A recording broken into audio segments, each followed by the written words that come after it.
Good morning, everyone. Welcome to today's Exploring by the Seat of Your Pants Hangout. My name is Joe Grabowski, and I will be your host for today. And I'm really excited to be taking you on this virtual field trip today down to the Florida Keys to the Turtle Hospital, where they're having much nicer weather than we're having up here in Canada. And I bet some of our groups joining us on the East Coast are having some chilly weather as well. But we're going to let Teresa take over at the Turtle Hospital. We're going to learn a little bit about the sea turtles, some of the problems they have when they come in, and I'm sure we'll learn a little bit about their life habits as well. So Teresa, it's so great to have you joining us from the Florida Keys today. It's great to be here. So we're going to start here with this first turtle. This is Lady Bradley. She is actually one of our newest turtles. She just came in on Sunday night. She was actually found up in the Everglades, entangled in some piece of equipment. We haven't really quite figured out what that piece of equipment was, because the fisherman that found her managed to kind of get it off of her. But she's about 150-pound loggerhead. So the loggerheads are one of the more common species that we get down here, and they get their name because they have a very, very large head. But because she was entangled, and evidently she had been entangled for a very long time, because it kind of mangled her left rear flipper. So yesterday, we actually did surgery, and we had to amputate what was left of her left rear flipper. So she only has 3 flippers now, which is okay. She'll still be able to be released. She just has to finish healing, which she just had surgery yesterday. So it's going to take typically between 4 to 6 months for her to heal. And then once she's healed and she kind of adapts how to swim again, just like a 3-legged dog, they may look a little bit funny, but once they kind of figure out how to do everything, doesn't slow them down at all, then she'll be good to go. But for probably most of today, she'll kind of be hanging out in here. This is what we call our little emergency room. So we've got like our x-ray table and our scale and everything in here. But she's got a nice little bed. You might notice it's a kiddie pool. It's kind of the easiest thing that we use, and we use mats and lots of towels in order to make it nice and soft and cushy for them. Because sea turtles aren't used to feeling how heavy they are. So she's about 150 pounds. But when she's in the water, when she's in the ocean, she's weightless. So they don't always like being out of the water because they like being weightless. We like being weightless. That's why we like swimming in the ocean. But we'll kind of let her kind of chill, and we'll kind of go outside. We'll get to meet some of our turtles, or other turtles. So most of our turtles are actually in tanks. So that way they have the water, because they like being in the water. But depending on kind of the type of turtle and what's wrong with them, kind of depends on whether or not they have to be by themselves or they can be with other turtles. So we've got this tank up here. This tank is full of some of our non-releasable turtles. So turtles that are now completely healthy. They just cannot survive on their own anymore in the wild. And these are actually green sea turtles. So they look a little bit different than Lady Bradley. But even though they're called the green turtles, they're not actually green. They're brown. But they're primarily herbivores, so they eat lots and lots of green stuff, and so they eat so much green stuff that their fat, their insides, turn green, and that's how they get their name. But most of these guys have what we call bubble butt syndrome, which is what happens when they get hit by a boat, and that boat strike causes air to get trapped underneath their shell. It causes nerve damage, which causes these turtles to float, which floating in the wild, not a good thing, because in the wild they eat at the bottom, they sleep at the bottom, they do everything at the bottom. So if they're stuck up at the top and their food's at the bottom, they can't eat, they'd slowly starve.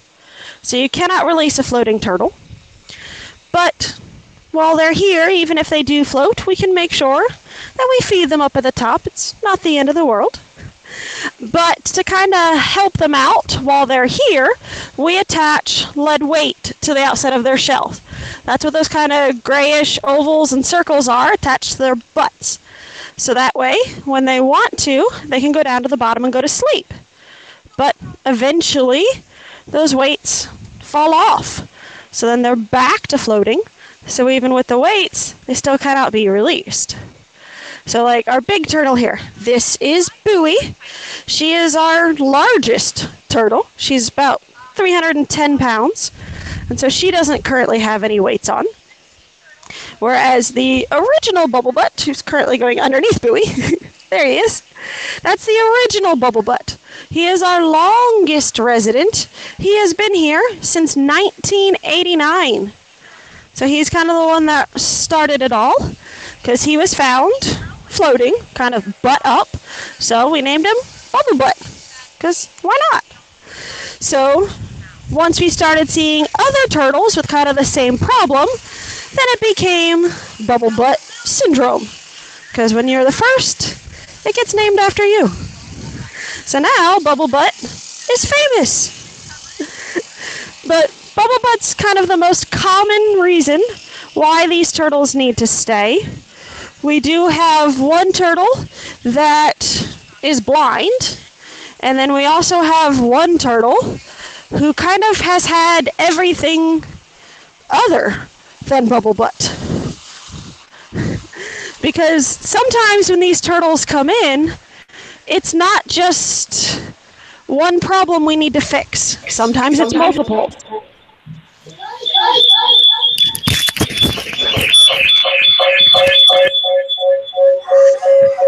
So like this turtle down here on the bottom, this is Montel. And he was named after the talk show host because he came in with a lot of drama. So he's been hit by a boat, bit by a shark, entangled in fishing line, and he's had tumors. So he's missing half of his right front flipper, all of his left front flipper, his right eye, and his shell is dented there on the left side. So he's had a hard life. So he's not very fast, so not able to be released, but that's okay. Here, he doesn't have to be very fast because he doesn't have to worry about boats or sharks or anything like that. Because like I said, like with Lady Bradley only missing one flipper, she'll still be able to be released, but they do need 3 full functioning flippers in order to be released. Montel only has 2.5 flippers and 1 eye. So it's just not enough. But he does pretty good here. So that's okay. We've given him a pretty good life. But sea turtles in the wild are solitary. So they don't travel in groups. So like the movie Finding Nemo, got that part wrong. Is that they don't meet their parents. They don't go traveling the currents together. So if you ever do happen to see a sea turtle in the wild, kind of unlikely in Canada, but further south you are, the more likely it is. You're just going to see one here, one there. You're not going to find them traveling around in groups. But then once they're here, when they first come in and they're still very sick, then yes, they still stay by themselves. But once they get pretty healthy, that's when they can put them with the other turtles. And they pretty much just ignore each other. So they'll steal food from each other. They'll knock into each other. But they're not being mean. They just don't care. It's kind of... There's just no concept of social etiquette because they're not with other turtles when they're in the wild, which makes it kind of fun sometimes. Kind of looks like they're playing turtle bumper cars. But what we'll do now is we're going to go back to our rear tanks, talk about some of our actual patients, because those are the turtles that will be here forever. But we're kind of unique as turtle hospitals go, because we weren't exactly built as a turtle hospital. We were originally a hotel. So we've got the one set of tanks right up there next to the hospital, and then the other set of tanks all the way in the very back in what was the original saltwater pool of the hotel. But you can kind of see the old hotel rooms. It's no longer a functioning hotel. Now it's where our rehab staff lives. Because somebody's on call 24 hours a day, 7 days a week. So no matter when we get a turtle call, somebody is here and able to respond, which makes it kind of fun sometimes. But we average typically about 100 turtles that come in every year. Currently we have 44. And one of kind of the great things about us is that we are located right here on the ocean. It's one of the great things about living on an island is that there's lots and lots of ocean. And typically we get our turtles from the boaters and the fishermen. So the people that are already out there on the water, they see a turtle that doesn't look quite right. So then they call us. And then we have an ambulance. One of our rehab staff will go pick that turtle up. And then as a thank you for them rescuing that turtle, then they get to name it. So sometimes the turtles have some very interesting names. So the other turtle that we got in on Sunday is this one. This is Sky Woman. So she's a little green sea turtle. She was also found entangled because she came in the same day as Lady Bradley. We were actually on our way to go pick up Lady Sky Woman when we got the call about Lady Bradley. So it was kind of fortuitous that we were already on our way to get this one. But she was also found entangled, but in her case, she was entangled in fishing line. But she was actually entangled around the neck, so she's got some kind of wounds around her neck. But currently, she's getting some IV nutrition because it damaged her neck so much that she kind of actually has a hole in it now. It's not real pretty, so we have to be very careful with her eating.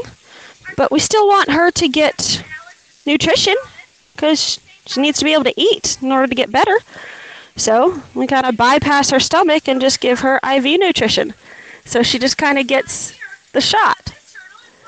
So she'll be out of water for the next few minutes while we kind of finish up this. And then she'll be able to go back in her tank because she gets her own little tank, just like St. Thomas. So St. Thomas is another one of our little greens. But Thomas has tumors. So the green sea turtles especially, they have a virus called fibropapilloma.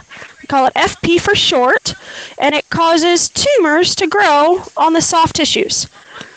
So their neck, their flippers, their eyes, which does make it very, very hard for these turtles to see or to swim. So they have to come in and we do surgery, and then we remove all of those tumors.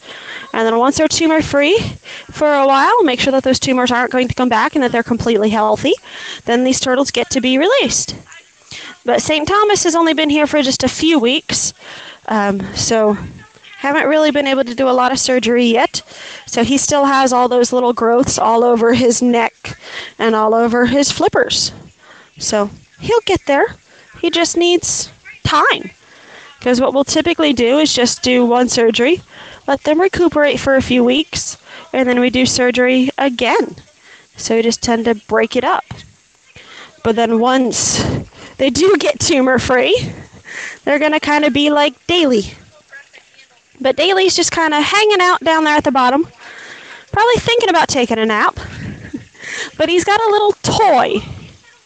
Because in the wild, sea turtles are used to having rocks and ledges and reefs, things that they can hide under or sleep under, rub their shells up against. When they're here, we can't give them any of that, so they get the PVC pipe instead. Because they can feel things on their shell. So think about rubbing your fingernail.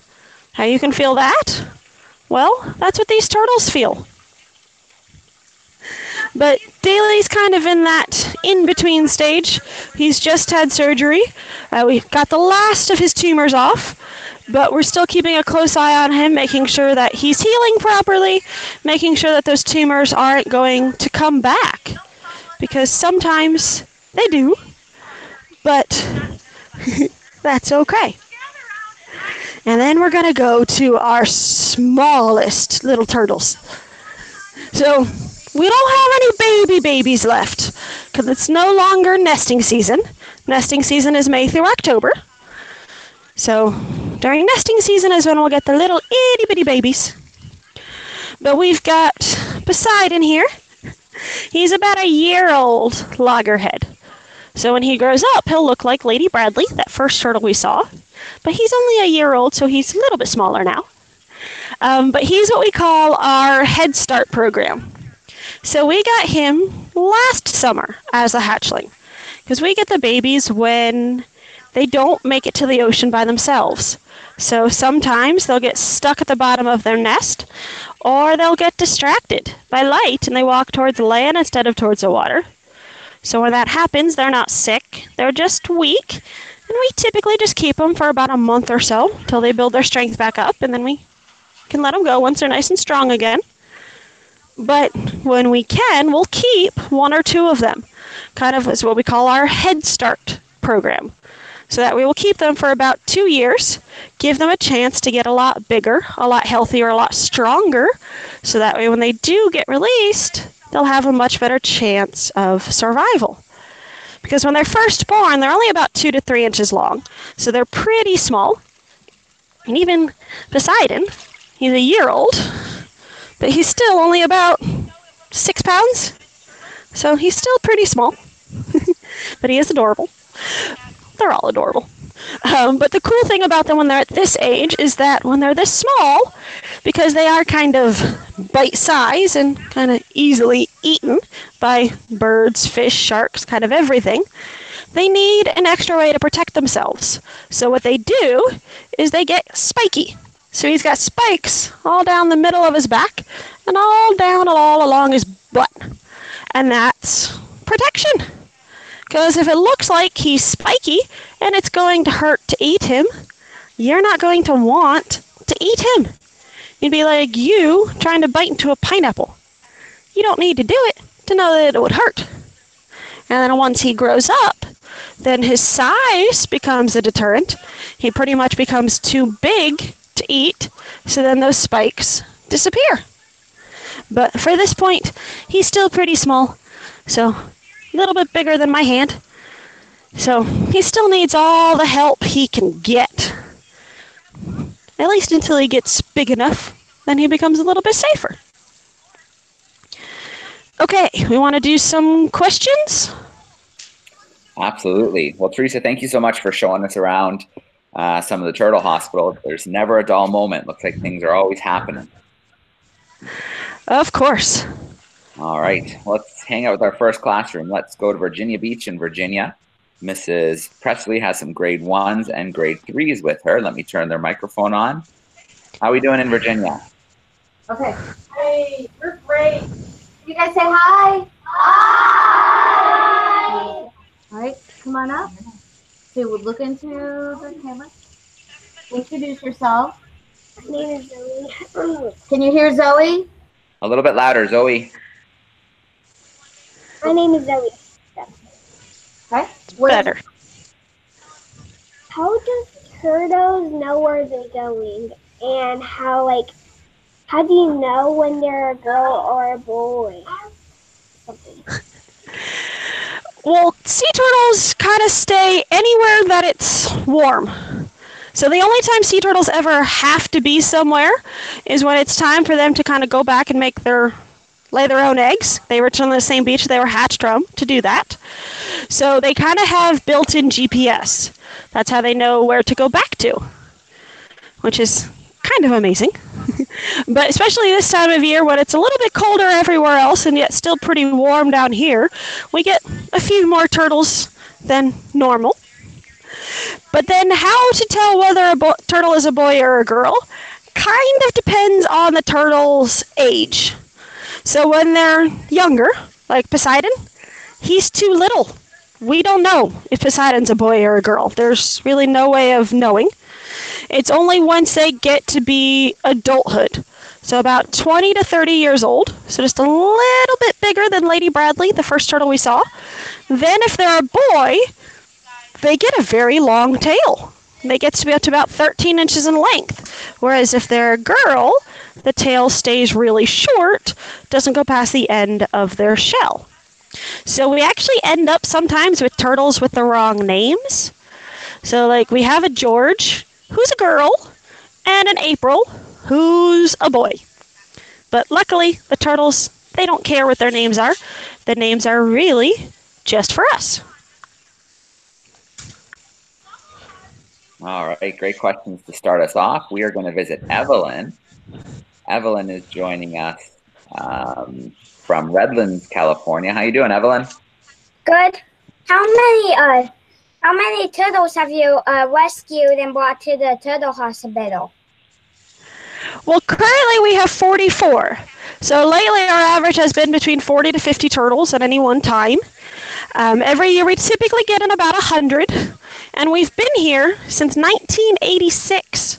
So we've been here for 32 years now. So that's actually a lot of turtles. So in that time, we've actually released over 1,600 turtles. So quite a few. And when they get released, everybody gets tagged. So they all get a little flipper tag and a little microchip in the back of their neck. So that way if they ever do pop up anywhere else, we kind of know who they are. But we don't get too many repeats. So we actually have only ever had 3 that have been released from here actually return to here. So it doesn't happen very often. All right, thanks for the question. Let's meet another classroom. Mrs. Penny, I'm going to try and turn your microphone on. Are you able to hear us okay, Mrs. Penny?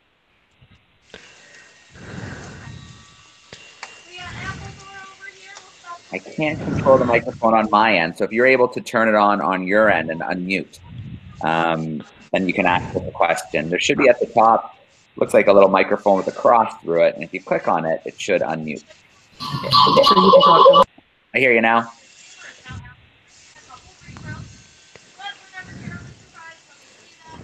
Did that work? It did, yep. Perfect. Oh. All right, we're just getting a little sorry. feedback. That's okay. But if you guys have a question, go ahead. Oh, okay. I'm going to turn the mic over to my student, and he's going to ask. Perfect. Grade 2 is joining us. How do the turtles break their legs and stuff? Well, they do have most of the same bones that we do, and their shell is bone, so it is pretty strong, but unfortunately boats and propellers are stronger. So like this guy, this is Rebel. He's one of our permanent residents. He's got bubble butt, but if you kind of notice on the back of his shell, he now has a giant scar. Because their shells do heal, just like your bones heal, like when you break your arm, but they'll always have a scar. And Rebel has a nice long tail, so Rebel is also a boy. But whereas, like, when we break our arm, we know that we have to go to the hospital because we need to go to the doctor. Sea turtles, they don't know that. So it's up to, like, us and people and boaters and fishermen to find these turtles. And it all kind of depends on how severely injured the turtle is as to how long it takes to get them better. All right, we're going to jump to Mississauga, Ontario this time with some grade 3 students with Mrs. Tommins. Let me turn their microphone on. How are we doing today, grade 3s? Hi. All right, who's got a question? I don't know. Why do turtles have spots? You mean like on their flippers and everything? Yeah. Well, that's kind of to help them blend in. So sea turtles, there's a very wide colors. So like this is Jerry. Jerry's a very light colored green. He's a lot lighter than everybody else. And he just happens to be very light. Some of them are a little bit darker, some are lighter, some like Donatello. Donatello just came in on Friday. He ate some trash, so he's all constipated and gassy. So he's getting some meds right now. But the different colors helps them kind of camouflage. So each of these turtles kind of lives in a different spot because like the green sea turtles, they eat plants. So they live in like the seagrass beds. Whereas the loggerheads are carnivores, so they eat crab and lobster. So they're going to live kind of anywhere that there's crab and lobster, which is kind of everywhere. So their different colorations helps them blend in. And so like especially the green sea turtles. Like we've got Bubba. Bubba's very, very pretty. He's also very large. Bubba's about 200 pounds. But he's got kind of a very unique coloration. He's kind of speckled almost. And that's kind of helped him blend in, just like cheetahs and leopards and tigers will sometimes have stripes or spots to help them blend in. So that way you can't kind of pick out the turtle, it just kind of all melds into one big thing. He just kind of blends into the seagrass. All right, Mrs. Cruzlow's grade 4s are joining us in Marlton, New Jersey. How are we doing today, grade 4s?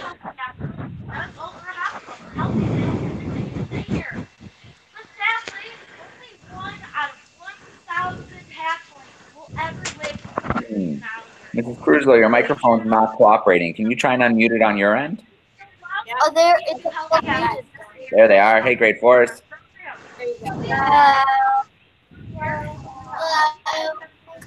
Hi, my name is Mia, and what is your favorite part with work? What is my favorite part or my favorite turtle? Your favorite part.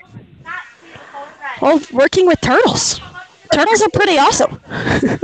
But it's really rewarding when you spend a lot of time and a lot of effort taking care of these turtles, and then you finally get to let them and they get to be released, which they don't really mind because they're just happy to be in the ocean and they just tend to go. So they don't wave or say thank you or bye or anything like that. But we do get attached to them. And it's nice to know that they get to go be another turtle. Nice normal turtle and get to go make babies and grow big and strong. Whereas if they hadn't come to us, they might not still be around. So we like helping them. All right, Mr. Richards' class is joining us in Amherst View, Ontario, grade 5-6 split class. Let me turn their microphone on. How are we doing, 5-6s?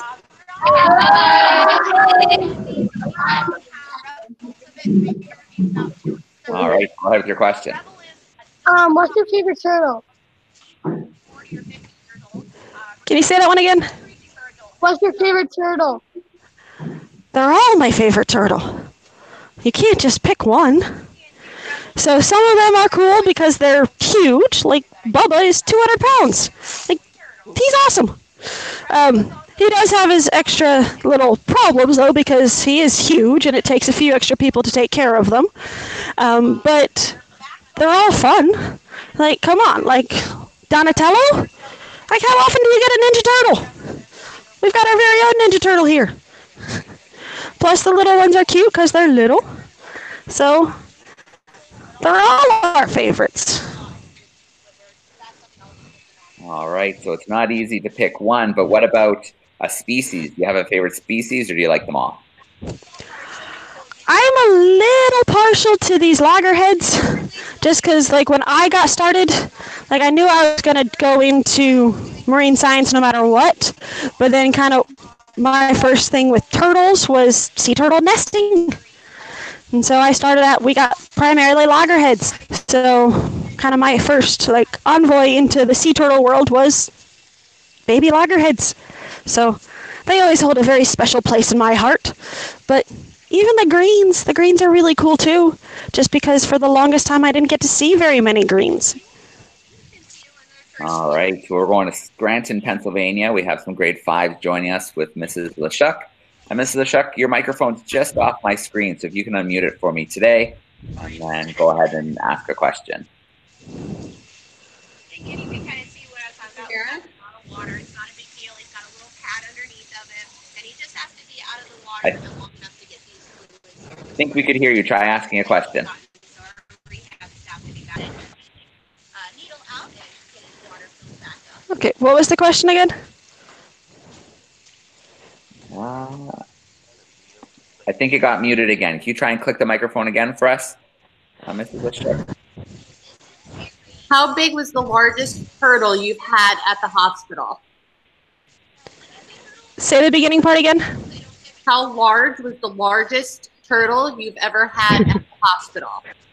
Well, the largest one we currently have is Bowie. She's 300 pounds, well, 310. Then, like, Rebel is just about 250. But the largest turtle we've ever had was, her name was Farley. She was a 375-pound green sea turtle. And she got the name Farley because when she was found, she kind of looked like the actor Chris Farley from the movie Tommy Boy. Because when they were pulling her on the boat, she was kind of caught in the net. So she kind of looked like a fat guy in a little coat. All right. But she came in, she was entangled in a crab trap, so we had to amputate a flipper, just like we had to do with Lady Bradley. And then she was here for a few months, then she got released, and now she's doing really good out in the wild.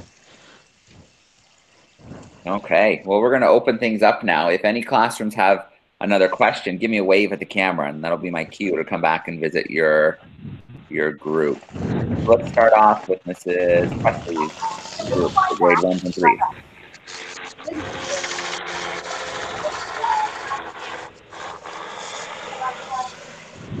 Okay. Wave. We've got a question here from Virginia Beach. My name is Sydney. How long can their fins get?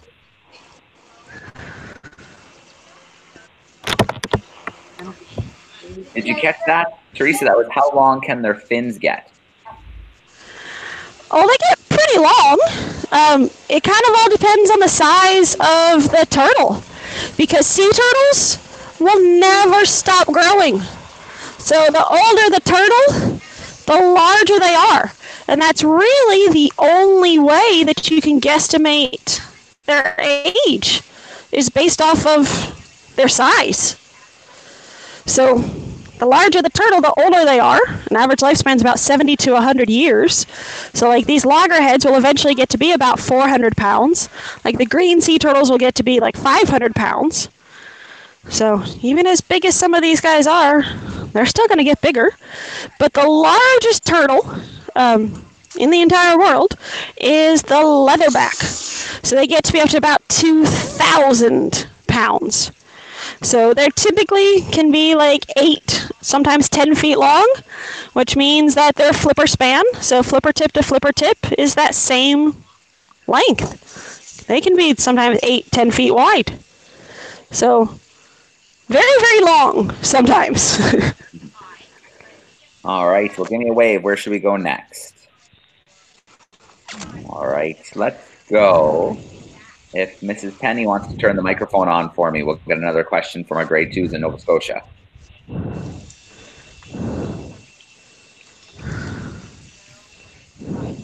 Hi, Joe. We have another question. Oh.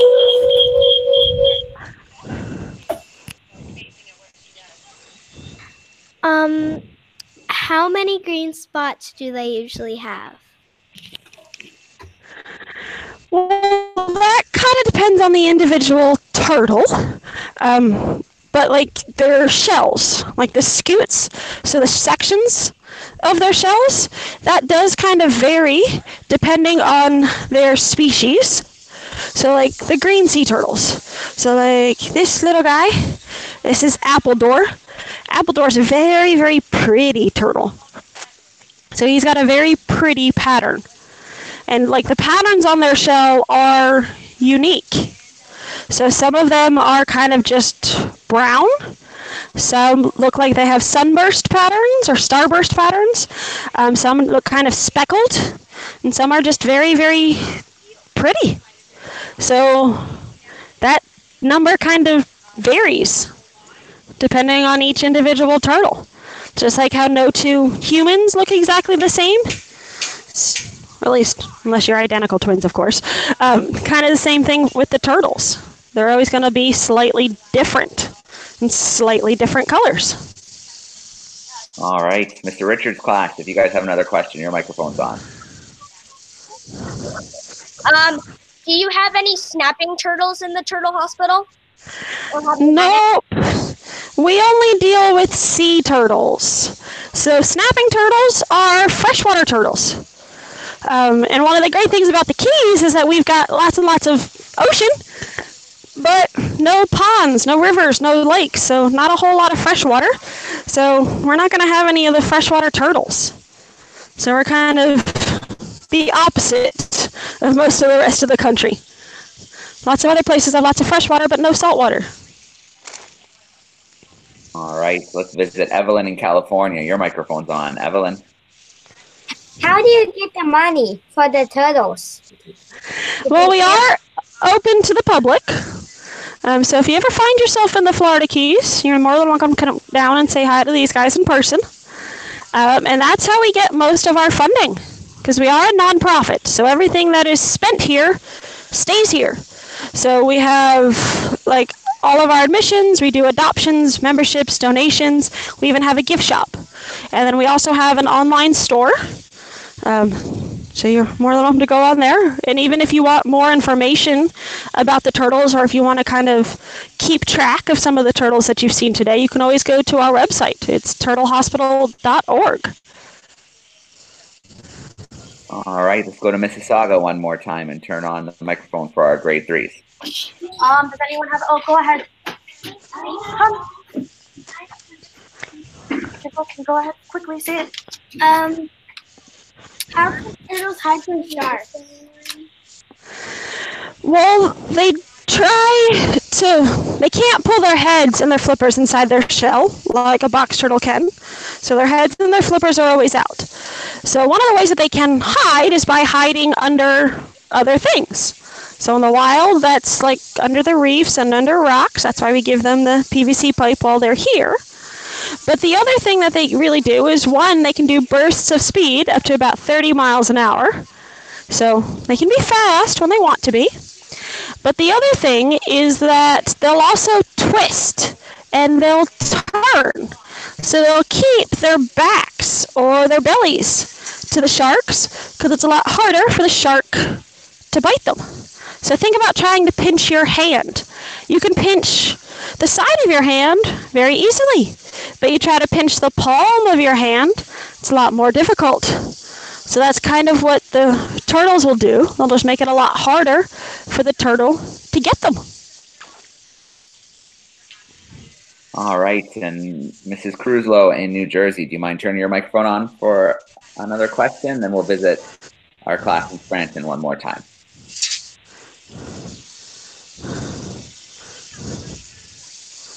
Why is it not? Oh, there we go. Yeah. We hear ya. Okay, go ahead. Hi, my name's Anthony. Have any of your turtles ever tried to escape? Well, luckily, sea turtles are very good at swimming. That's why they've got flippers instead of feet. But they're not so good at climbing. So even though, like, sometimes, like, the water level isn't very far from the top edge of the tank, they can't manage to climb out. Which is a good thing, because even if they did climb out, they're not going to get very far. All right, and then Scranton, Pennsylvania, our grade 5s. If you want to turn your mic on one more time, you guys can have a question. How do you decide which turtles can be released? Did you catch that, Teresa? How do you decide which turtles can be released? Well, it depends on a lot of different factors. Like, we always draw their blood and give them a full physical before they get released. Make sure that they're healthy enough, for one thing. But it's just their behavior. If they can't swim good in a tank, then we know they're not going to swim well enough in the wild. So like sometimes when our turtles first come in, we keep them in very shallow water because they're not strong enough to be in the deeper water yet. So they have to be able to have a full tank of water and do fine. They have to be eating well and not having any problems. And whatever the reason why they came in, that has to be fully healed.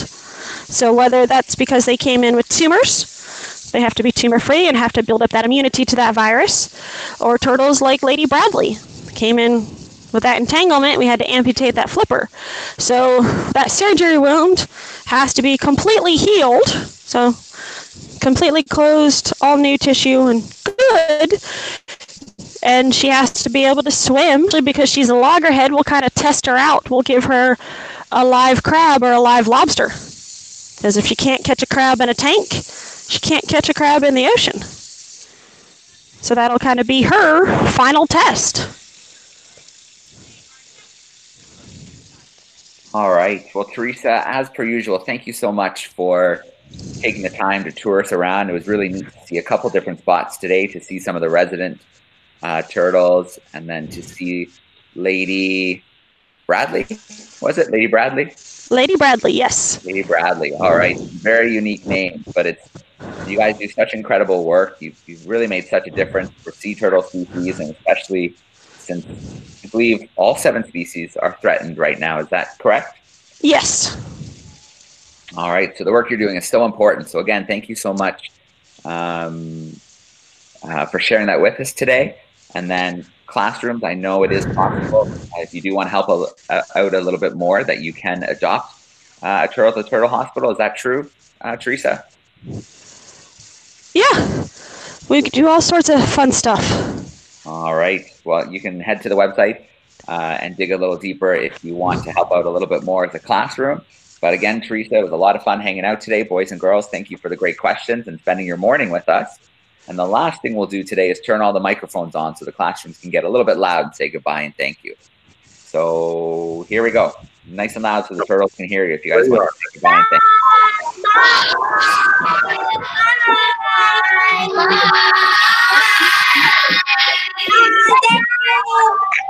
Okay, crazy. All right. Well, boys, thanks so much for hanging out. Teresa, you enjoy the rest of your day, and we'll see you next time. Okay.